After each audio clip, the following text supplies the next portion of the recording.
All right, what's going on? I'm Tyler, and today I'm going to be showing you how to install a 200 watt Renogy solar panel kit onto my 1986 Bigfoot C8 camper. I picked up the Renogy premium solar panel kit that comes with the Eclipse solar panels. It's their premium version. I know they have a couple different lines. I'm going to show you how to install the premium solar panels up on the roof. I'm planning on not screwing into the fiberglass of the camper. My goal here is to use just 3M VHB tape, which is just this stuff, as well as some Sikaflex to hold down the solar panels. And then I'll use this entry gland to go through the roof, and that'll be the only hole that I drill in the camper for mounting the solar panels on the roof. I also decided to pick up an extra set of brackets, so that way I have 6 brackets per solar panel instead of 4 brackets, just to give myself a little bit of extra adhesion and insurance that the panels will not come off. This premium kit also comes with a 20 amp MPPT charge controller, as well as a Bluetooth module, so that way you can monitor the battery level and the charging activity from an app on your phone. And it also comes with a temperature sensor that you're supposed to put near the battery, so that way it gives you accurate calculations through the app on the charging capability and discharge capability of the battery. So I'll get up on the camper first and show you how I mount them to the roof, and then once I'm done with that, I'll show you how I install the charge controller into my existing system, which I'm planning on upgrading some of the electrical here in a few weeks.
So I've got the 2 panels mounted on the roof now. As you can see from the video, I used the 3M VHB, and then I just went around with Sikaflex 291 just around the edges of the bracket, so that way it gives it a little bit more adhesion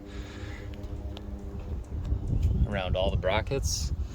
And so I'll let that cure for at least 24 hours before I drive, just to make sure everything's cured down and stays down. And then I've hooked up my wires here in parallel, and the next thing I'm going to do is put in the entry gland over here somewhere, because that's where the fridge compartment is, and that goes straight down to where my wiring is going to be for the charge controller and the battery and everything. Okay, I'm going to mark and drill the hole for the entry gland. I'm just going to do a hole here for the wiring, and then I'll use this as a nice little device for entering wires into the camper, and I'll adhere it with Sikaflex on the bottom, no screws, and then it'll pop through the fridge compartment and then go through the main fridge compartment and then down into the battery compartment.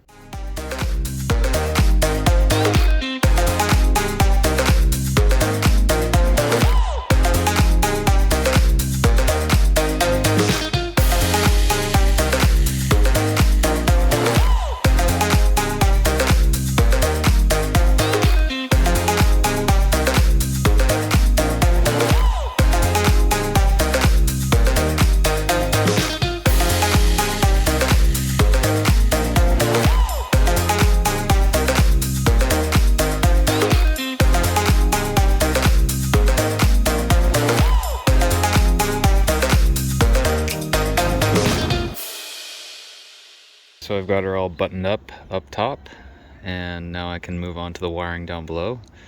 Just reviewing again, both panels, 3M VHB on 6 brackets for each panel. And then I have in parallel going into the positive fuse that came with the kit on the positive side. And then I use this tape, I think it's called a turn and bond tape, just to hold the wires down into the entry gland. And then I use Sikaflex only on the entry gland, and then just using Sikaflex, and then I tighten these guys up with a wrench just to make sure that the fittings were all snug.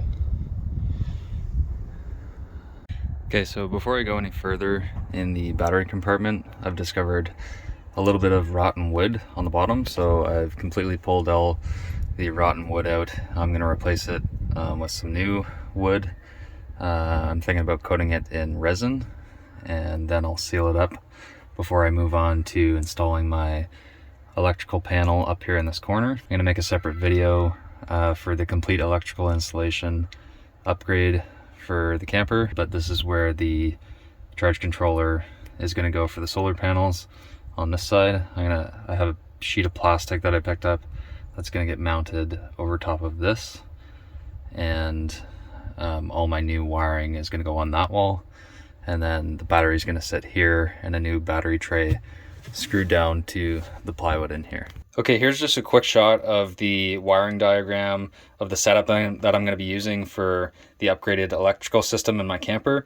If you want to just pause the video to take a look, this includes the solar panels, the fuse block, as well as bus bars, and all the correct wire gauge sizes. And this assumes that the system can handle a load of up to 100 amps. All the components within the system can handle with up to 100 amps. Now, am I going to be using up to 100 amps at the same time in the system? Most likely not. You know, I won't be getting anywhere near close to that, but if I decide to upgrade some big items in the future, it'll be foolproof at least a little bit, and have room for expansion. Continuing the solar panel installation video, here is where I'm mounting the battery charge controller. I'm making a separate video for the entire electrical system of the camper if you want to check that out on my channel. This is charge controller is going to be mounted on a sheet of plastic, which will be mounted inside of the battery compartment of my camper. What I'm doing is I'm installing a circuit breaker that'll go up to the solar panel, so that way I can this will act as a switch, and I can turn off the solar panels to the charge controller, so that way when I have a battery disconnected from the charge controller, the solar panels aren't feeding the charge controller and damaging it, because it's not recommended to have the battery disconnected with the solar panel still attached. The fuse that's supplied with the kit is going to run up to here, which is the positive bus for the system, and then I have a switch next to that so I can turn off the entire system. But that's where the feed will be, and then the negative will just run up to the negative bus bar, which runs through my shunt for the battery monitor, and then to the battery. So hooking up the electrical side of the charge controller really isn't too complicated. They provide all the wiring that you need here and the correct gauge for the amperage of the system. So it's just a matter of getting everything connected, making it neat, and then installing this into the camper. All right, so a bit of an update here. Since the last clip, I have mounted in the new 12 volt distribution panel. This is on towards the front of the camper, and the epoxy is fully cured here. It's the next day.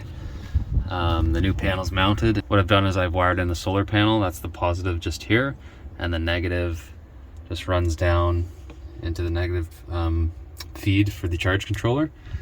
And the other things that I've done here are I've got a 6 amp battery charger, so that way every time that I plug in the camper, it charges the battery, so that way when I have shore power, I know that the battery is going to be charging no matter what.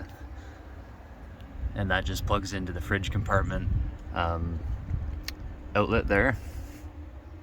The other thing that I've done is, just for now, I've wired in a couple of circuits. I have a USB charger that goes to the wall to the interior of the camper there. And the other thing that I've done is I've taken the existing DC wires from the camper and temporarily wired it to a 30 amp fuse on the fuse block until I get time to rearrange things how I want to. The other thing that I've done is I've wired in, just up top here, a little LED light for the battery compartment, so that way I can turn on the light if it's dark out here and if I need some light in the battery compartment. So at this point now I'm ready to wire in the battery. So I've just got to wire in a couple 4 gauge lugs there on that side, and I have to mount the battery tray. But before I'm going to do that, I'm going to put back in the factory camper tie down. So I'm going to drill a hole and use the jigsaw for the slot. All right, and so here's the final update. I've got the battery hold down tray mounted. There's just 4 screws that I put into the wood, and the battery, I've got a 100 amp fuse on the positive terminal of the battery that runs to the switch, and then I had to run the negative wire just back there to go to the battery shunt. And then I also put in the battery camper tie down. I ended up not using epoxy and just using some butyl, flexible butyl on the bottom of this, as well as just down here. I've got the camper tie down back on. Here you can see the lights working now, the solar charge controller is working now, and it's showing that the solar panels are putting power to the battery, and the battery is discharging some power, I'm assuming because this light's on, just for that. A couple of other small things. This temperature sensor comes with a charge controller, the Renogy charge controller, so that just mounts, I just mounted that up on the ceiling here. It says to mount it as close to the battery as you can. And then the other thing is this comes with a Bluetooth monitor for the premium kit. So I just tucked up the wiring behind it and ran it up. And the Bluetooth unit itself I've just mounted up inside my fridge compartment. And so that way I can connect to it from inside the camper or outside the camper.